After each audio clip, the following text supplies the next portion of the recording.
Masechet Yoma, traité Yoma, Daf Yud Dalet, feuille numéro 14, à la deuxième ligne. Amar le Rava Rada Barava le Rava. Ravada Barava a dit à Rava, Omi Gaza Rav Yuda Shema Yochal. Est-ce que vraiment Rav Yuda a institué que le grand prêtre ne pourrait pas faire le service au temple le jour où il aurait perdu un proche parent de peur qu'il en vienne à manger des offrandes et sacrifices? Vatnan, pourtant il y a une Mishnah qui dit Rabbi Yuda Omer Afisha Acheret Matkinin Lo. Donc notre Mishnah, Rabbi Yuda dit que on préparait également une autre femme chez Matamut Ishto pour le grand prêtre de peur que sa femme meure le jour de Kippour. Mais Maïta Ishto, Avidavoda. Ce qui veut donc dire que si sa femme mourait le jour de Kippour, il continuerait à faire le service. Velo Gaza Rabbi Yuda. On voit que Rabbi Yuda n'a pas interdit chez moi Yochal de peur qu'il en vienne à manger. Amarle Achiashta. Il lui a répondu, est-ce que c'est la même chose? Atam Kevon Yom Kippourim Hu. Là-bas, étant donné que c'est le jour de Kippour, personne ne mange. Donc lui non plus ne viendra pas à manger. Alors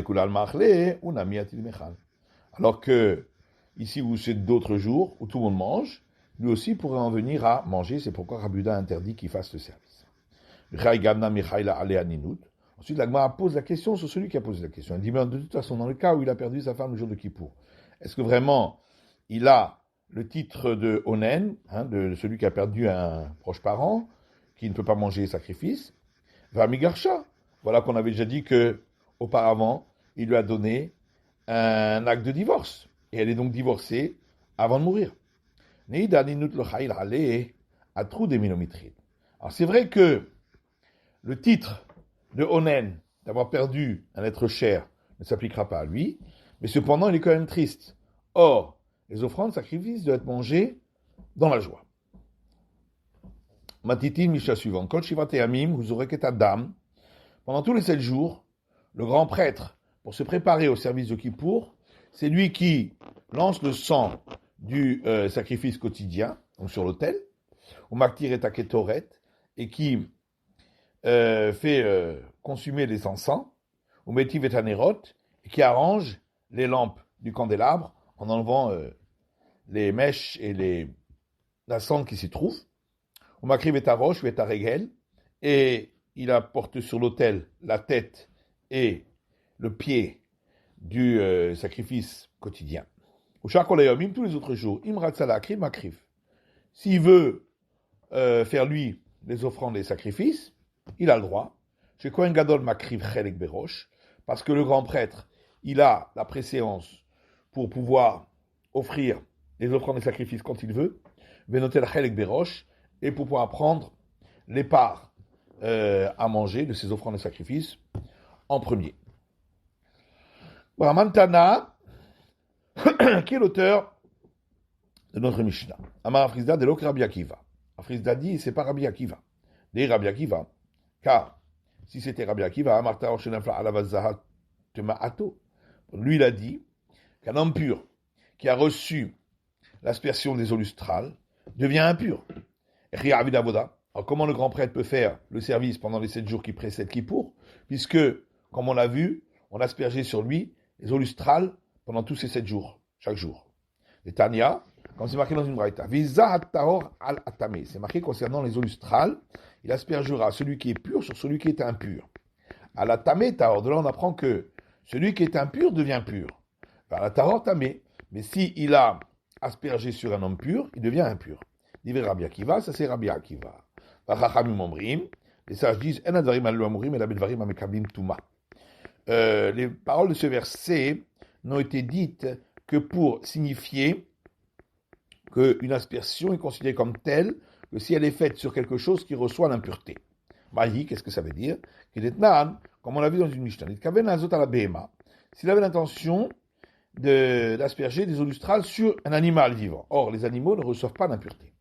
Visa la Adam. Et il a manqué sa cible et il a aspergé un homme. Donc, l'aspersion sur l'homme n'est pas valable puisqu'elle était sans intention d'asperger sur lui. Mais par contre, l'eau qui se trouve sur l'hysope qui servait pour l'aspersion, elle est encore valable parce que l'aspersion sur l'homme est quand même considérée comme une aspersion à ce niveau-là, et donc il peut réutiliser l'eau qui reste, il peut l'utiliser pour une autre aspersion. Par contre, dans le cas inverse, il voulait asperger un homme, et il a raté sa cible, il a aspergé un animal qui, lui, ne reçoit pas l'impureté. Miège bezov lo ishane, même s'il reste encore de l'eau sur l'hysope, il ne pourra pas la réutiliser parce qu'elle a été utilisée pour quelque chose qui ne s'appelle pas une aspersion. Maïta made Rabbi Akiva. Quelle est la raison de Rabbi Akiva? Alav. Le verset aurait pu dire, et celui qui est pur aspergera sur lui, puisqu'on parle de la personne qui est impure là-bas. Mais pourquoi on a besoin de répéter sur l'impur? Donc c'est de là qu'on apprend que s'il asperge sur un homme impur, il devient pur, mais s'il asperge sur un homme pur, il devient impur. Et les sages, c'est uniquement, le verset est venu pour dire que ça s'appelle une aspersion lorsque a été aspergé quelque chose qui est propre à recevoir l'impureté. Par contre, dans le cas où il aura aspergé sur une personne pure, on peut donner un argument a fortiori, en disant, si déjà quand il a aspergé sur une personne impure, cette personne devient pure, à la tahor lokol sheken, s'il a aspergé une personne pure, à plus forte raison qu'il reste pur. Et Rabbi Akiva te dira, Hainu de Kamar Shlomo, que c'est ce qu'a dit le roi Salomon, Amati Arkema ve'irechoka mimeni. Donc dans l'Ecclésiaste, j'ai dit que je suis un homme sage, intelligent, mais cette règle concernant la vache rousse, est éloignée de ma compréhension, puisque comme on voit ici, selon Rabbi Akiva, il y a certaines règles qui sont contradictoires. Les sages, eux, disent que ce verset-là du roi Salomon est venu par rapport à la règle que nous avons, que celui qui asperge et celui sur lequel on asperge deviennent purs, sont purs. Par contre, celui qui touche les eaux lustrales devient impur. Est-ce que celui qui asperge reste pur? Pourtant c'est marqué dans le verset. Et celui qui asperge les eaux lustrales devra immerger ses vêtements dans le bassin rituel, donc à plus forte raison lui-même. Alors, on répond que quand c'est marqué dans le verset ici, celui qui asperge, en vérité, c'est celui qui touche. Pourtant c'est écrit celui qui asperge. En plus, juste à la suite du verset, c'est marqué celui qui touche. En plus, quand on regarde le verset, on voit que celui qui asperge doit immerger ses vêtements dans le bassin rituel, mais celui qui touche n'a pas besoin d'immerger ses vêtements, donc ils ont des règles différentes. Et la maïmazé nosé. Non, mais en vérité, quand le verset dit celui qui asperge, ça veut dire celui qui porte les eaux lustrales. Venir tova hamana nosé. Alors le verset avait qu'à écrire celui qui porte. Maïtam active mazé. Pourquoi c'est marqué celui qui asperge? Akamashpan de bayan shiro azar. C'est pour m'apprendre qu'il ne devient impur que s'il a porté des eaux lustrales ayant le volume minimal pour l'aspersion. Ça va bien d'après celui qui pense que l'aspersion a besoin d'un volume minimal. Et d'après celui qui dit que l'aspersion n'a pas besoin de volume minimal, qu'est-ce qu'on va dire? Même d'après celui qui dit que l'aspersion n'a pas besoin de volume minimal, anémilé à gava des gavra. Ça c'est concernant ce qui va toucher, l'eau qui va toucher la personne. Il n'y a pas besoin de volume minimal. Aval mana, mais l'eau dans le récipient duquel on prend l'eau, c'est chashio. Il faut un volume minimal d'eau dans ce récipient. Dites-nous, comme c'est marqué dans le Mishnah, combien il doit y avoir dans le récipient pour qu'il y ait suffisamment pour l'aspersion,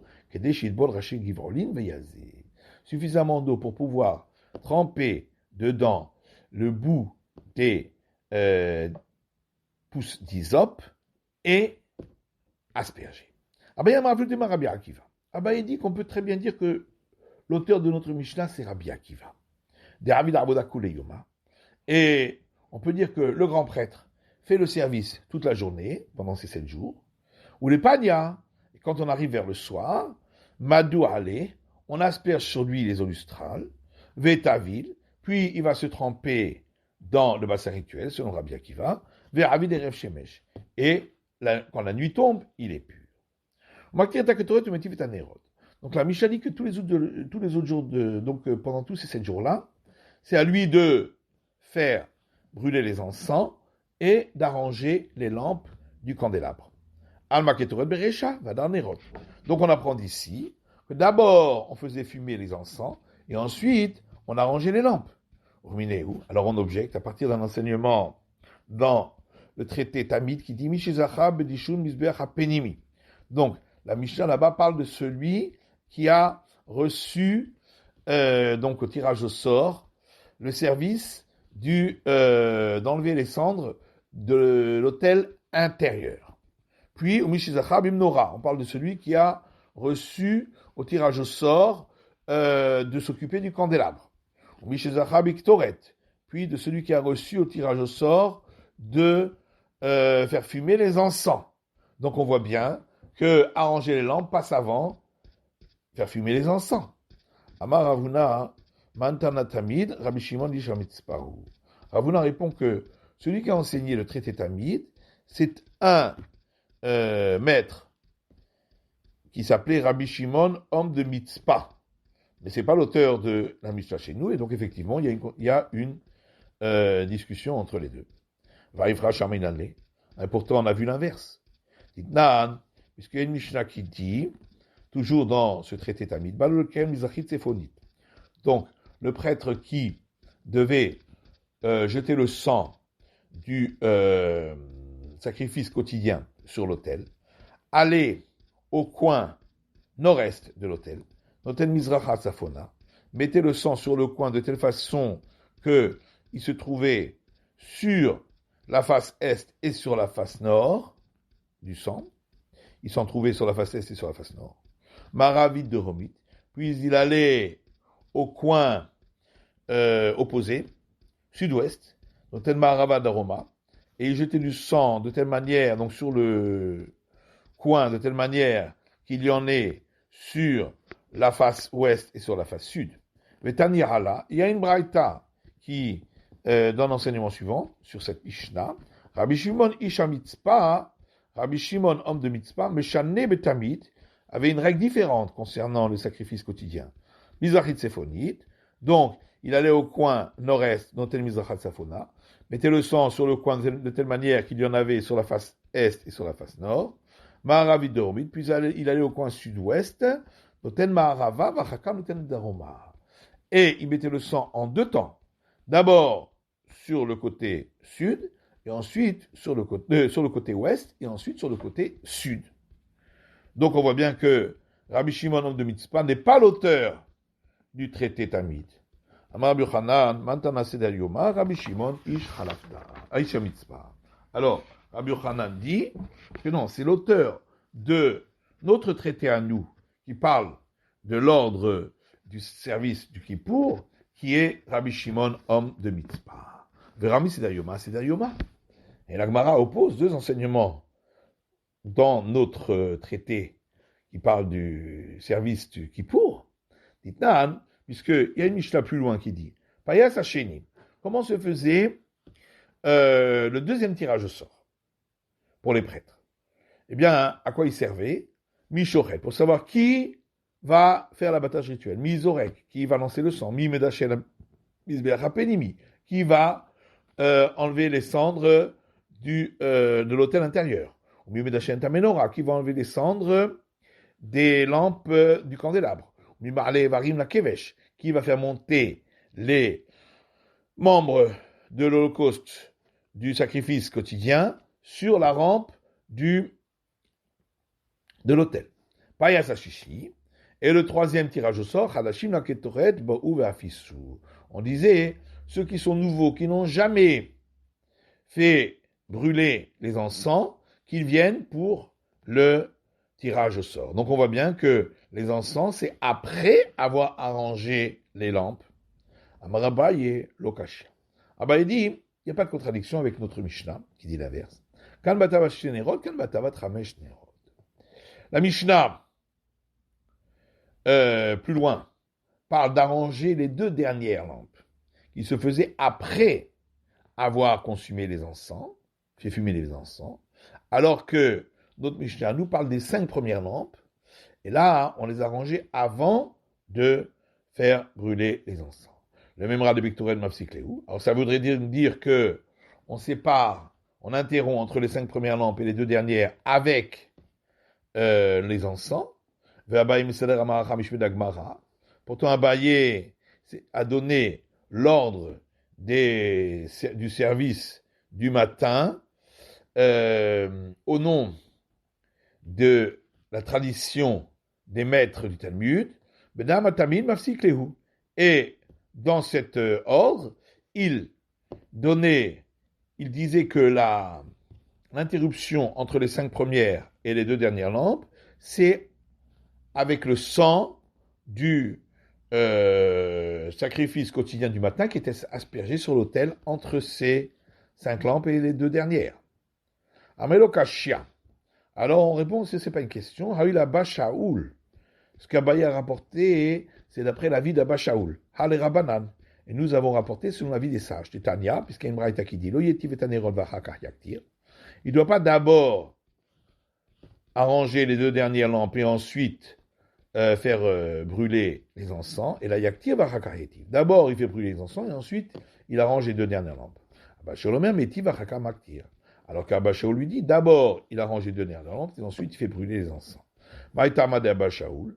Quelle est la raison de Abba Shaoul? Dirtif, c'est écrit dans le verset Baboker, Behetivo et Anerot, Vada Yaktirena. Le matin, lorsque il arrange des lampes, et ensuite c'est écrit, il fera brûler les encens. Donc les encens viennent après. Verabanan, alors que les sages disent Maïkamarachamana, que dit ici la Torah? Au moment où on arrange les lampes, c'est là qu'on fait brûler les encens, donc entre les 5 premières lampes et les 2 dernières. C'est la fin de l'étude de la feuille numéro 14 du DAF du Dalet.